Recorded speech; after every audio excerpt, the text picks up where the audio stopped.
Shalom. Shalom. Ketika Tuhan memulihkan kita, Tuhan akan mengubah duka cita menjadi sukacita. Mari bersorak-sorai memuji Tuhan. Sorakan haleluya.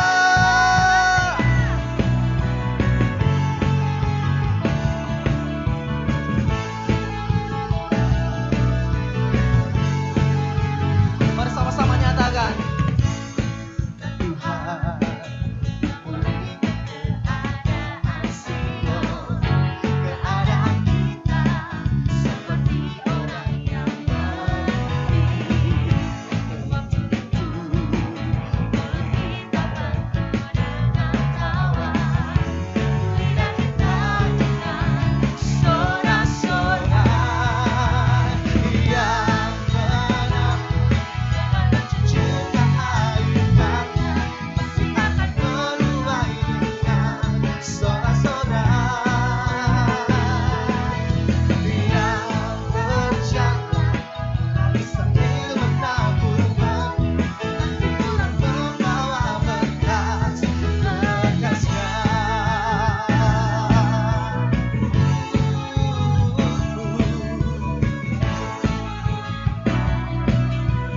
Mari kita sama-sama katakan.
Katakan firman Tuhan ini saudara.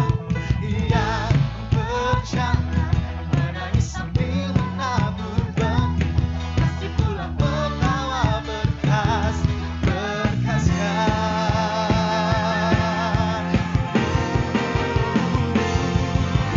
Yang menabur dengan mencucurkan air mata, pasti akan menuai dengan sorak-sorai.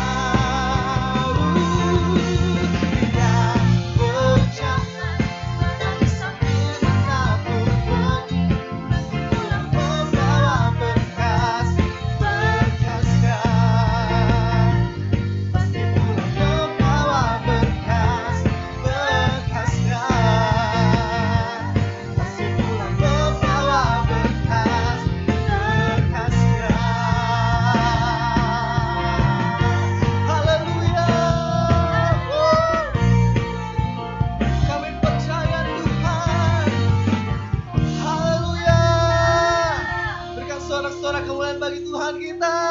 Engkaulah perisai kami Tuhan. Engkaulah kekuatan dalam hidup kami Tuhan. Sebab janji-Mu Tuhan sanggup pulihkan jiwa kami.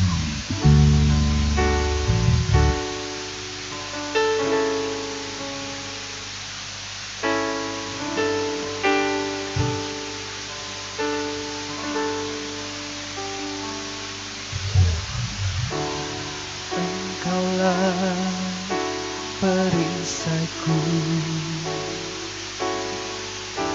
saat badai hidup menerpaku. Janji-Mu di dalamku. Pulihkan jiwaku,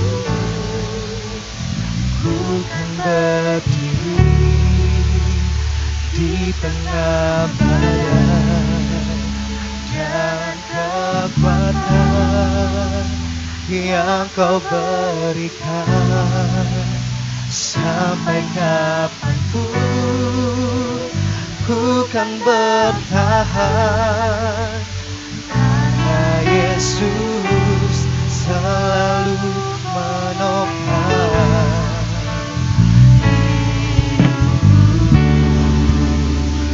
Kami percaya Tuhan. Engkau yang percaya, mari sama-sama katakan pujian. Engkaulah perisaiku saat badai hidup menerpaku. Firman-Mu di dalam kami, Firman-Mu di dalamku. Tenangkan jiwaku,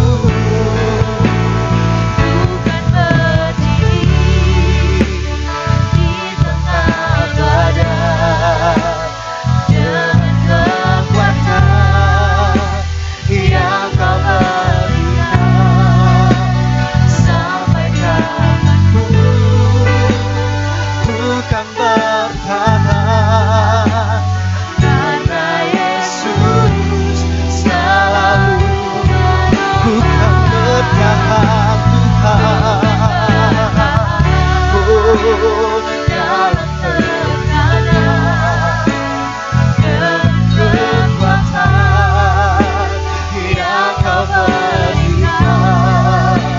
Sampai kapanpun tak tergoyahkan, karena Yesus selalu bukan berdiri, bukan berdiri di tengah badai.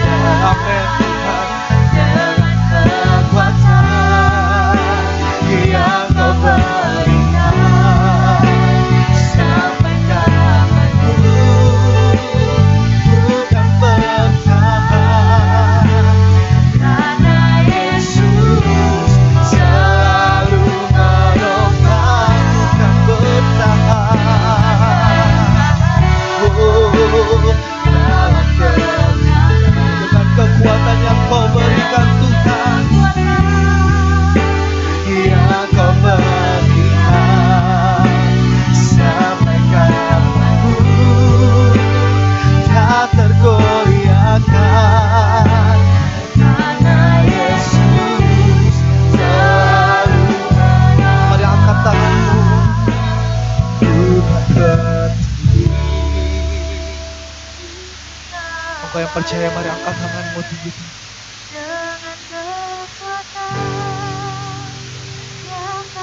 Sebab Dia kekuatan kita. Sampai kapanpun ku kan bertahan, karena Yesus selalu menopang. Ku kan bertahan.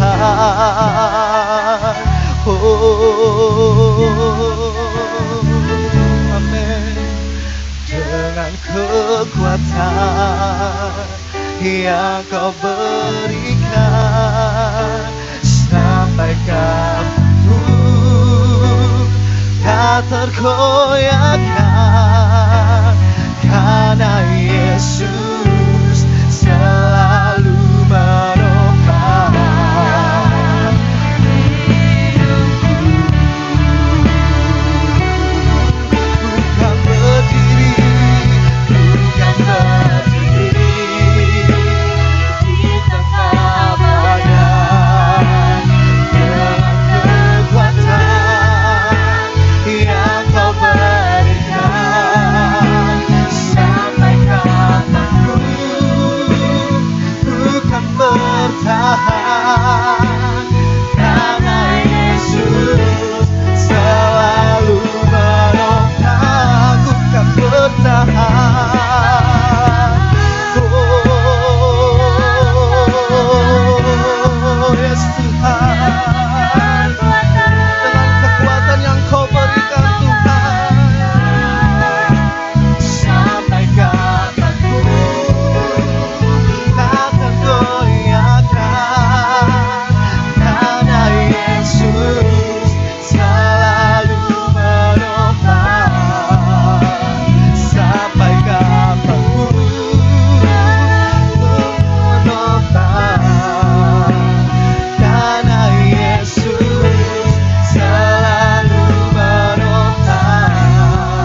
dengan kekuatan yang kau berikan Tuhan.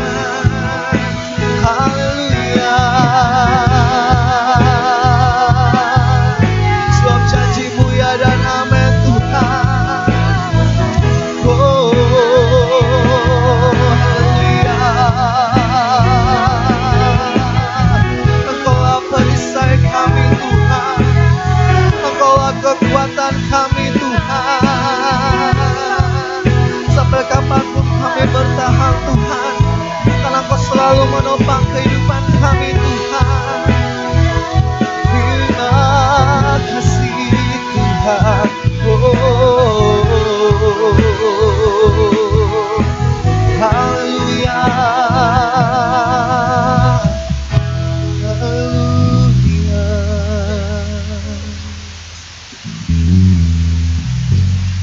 Engkaulah perisai kami Tuhan.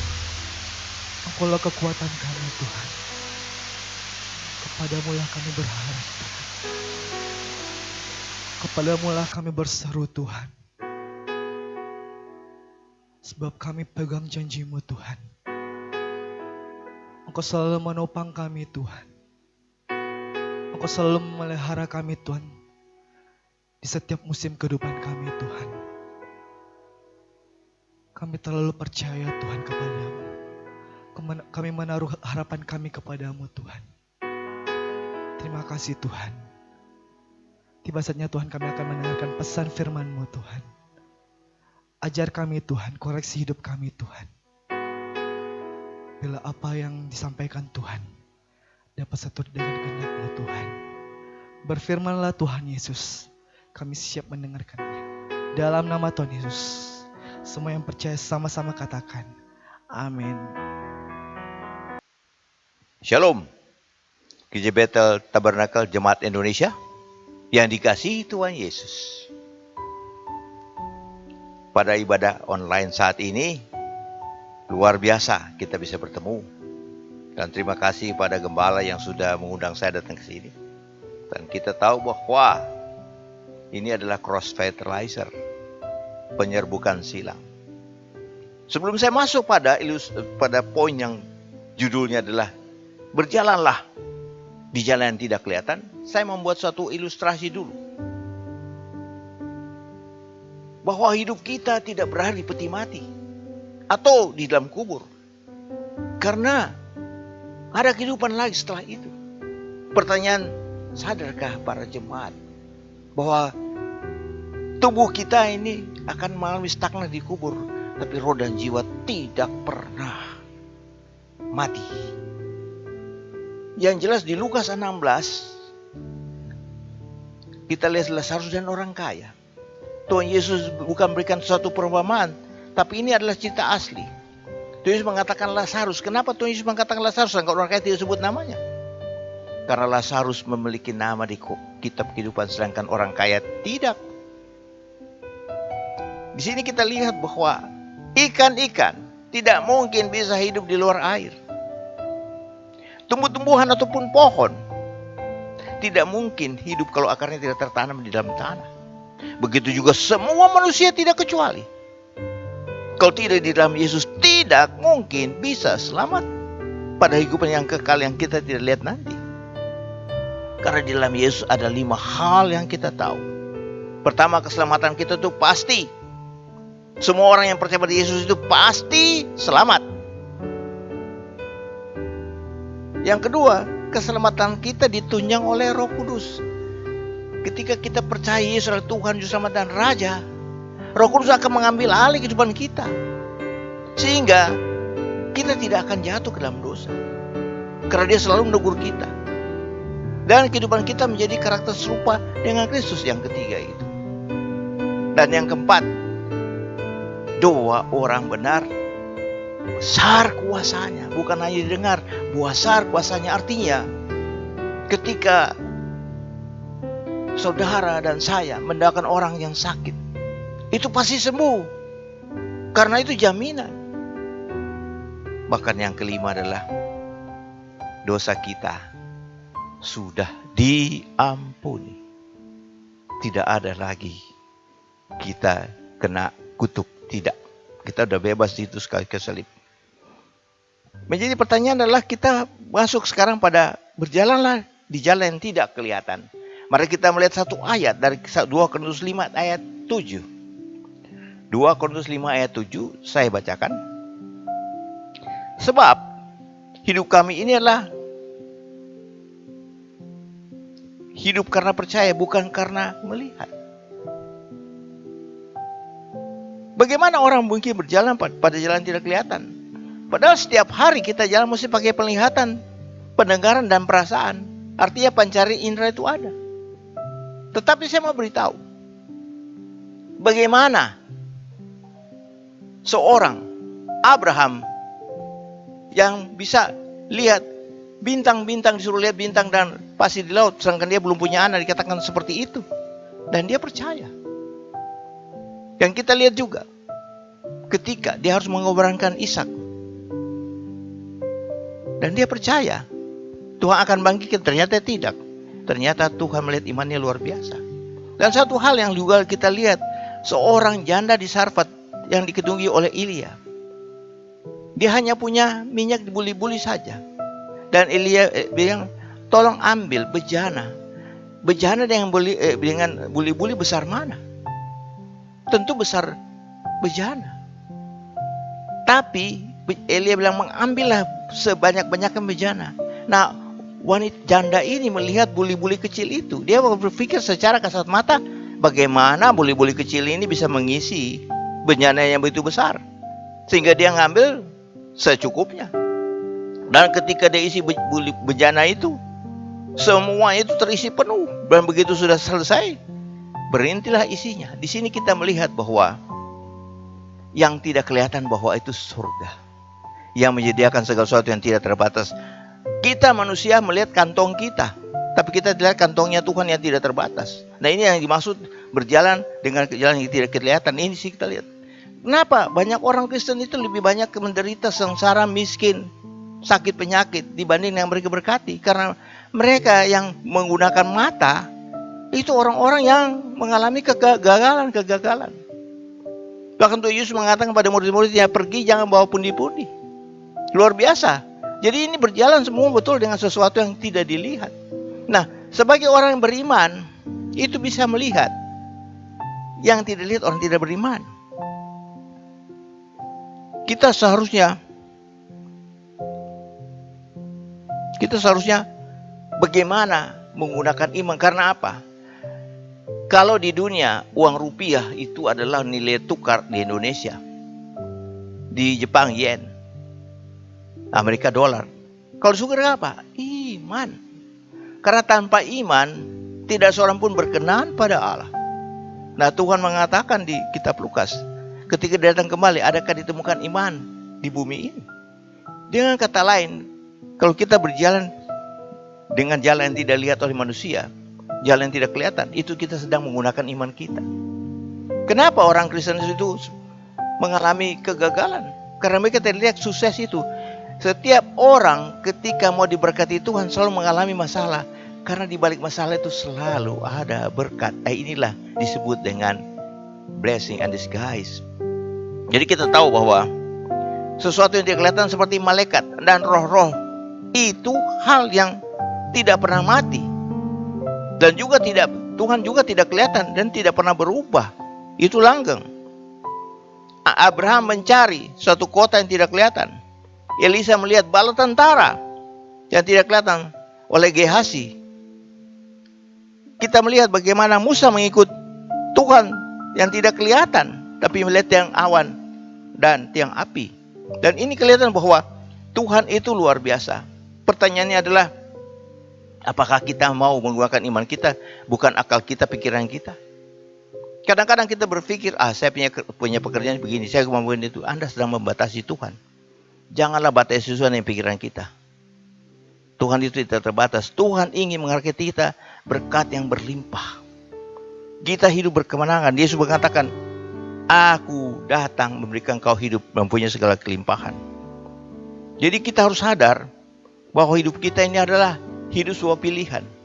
Apa kita menggunakan rasio kita atau gunakan iman kita? Karena kita tahu yang membentukkan karakter kita adalah kesabaran kita. Orang yang sabar, tabah, dan kuat, mereka bisa melihat sesuatu yang tidak dilihat orang. Kuncinya adalah, maukah kita taat? Karena dalam ketaatan, kita akan melihat sesuatu yang tidak kelihatan orang lain. Ketika kita mau beriman, mau nempel sama Tuhan, sebagaimana ikan dalam air, tumbuh-tumbuhan itu berakar dalam tanah, kita juga harus berakar pada Dia. Ketika kita berakar dalam Dia, maka Dia dalam kita, kita dalam Dia. Dia katakan, minta apapun dalam itu, Dia pasti memberikan sesuai dengan kehendaknya. Dan persoalannya adalah, maukah kita andalkan Tuhan dalam kehidupan kita? Atau kita mau berjalan menurut hidup kita sendiri? Setiap hari, mau pagi maupun malam, selalu minta tuntunan Roh Kudus untuk mengendalikan roh jiwa tubuh kita, pikiran, kehendak, dan emosi kita. Kita serahkan pada Dia. Karena apa? Tanpa Roh Kudus, kita akan hilang jalan. Dengan Roh Kudus kita melihat sesuatu yang tidak dilihat orang. Jadi memang jalan Tuhan luar biasa. Tuhan itu agung dan mulia. Dia ciptakan dunia itu sempurna. Pernahkah kita melihat, bisa membayangkan matahari yang tidak pernah habis energinya? Di pagi hari dia muncul di timur, sore hari dia turun di barat. Atau kita lihat bintang-bintang yang begitu cahaya, begitu indah, dan tidak jatuh. Ini kekuatan luar biasa.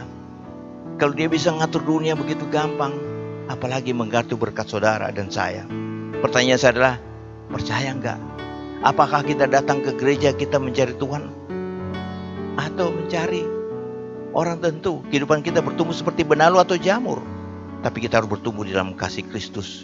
Karena kita tahu, di dalam Kristus kita memperoleh segala-galanya. Kristus adalah satu pribadi yang luar biasa. Dia adalah 100% Allah, 100% manusia di dunia ini.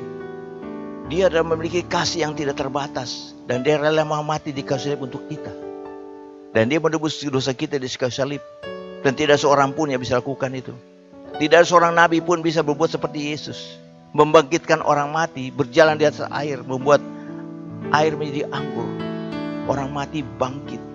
Dan orang kusta sembuh. Orang buta melihat. Orang lumpuh berjalan. Tidak ada satu nabi seperti itu kecuali Yesus. Bukan karena seizin Allah, karena Dia sendiri adalah Allah. Dan Dia menyatu dengan Allah, karena Dia adalah Allah. Di dalam Dia adalah kealahannya, keilahiannya. Dan Dia datang sebagai anak manusia, supaya Dia bisa mengatur dukung kita. Kalau Dia datang sebagai Tuhan, tidak ada yang bisa membunuh bala itu, tidak mungkin.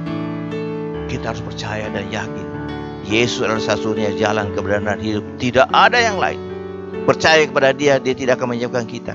Kita utamakan Dia kebenaran kita. Di pagi hari maupun malam hari, Dia akan menghadapi kita. Adakah kita menyiapkan iman untuk itu?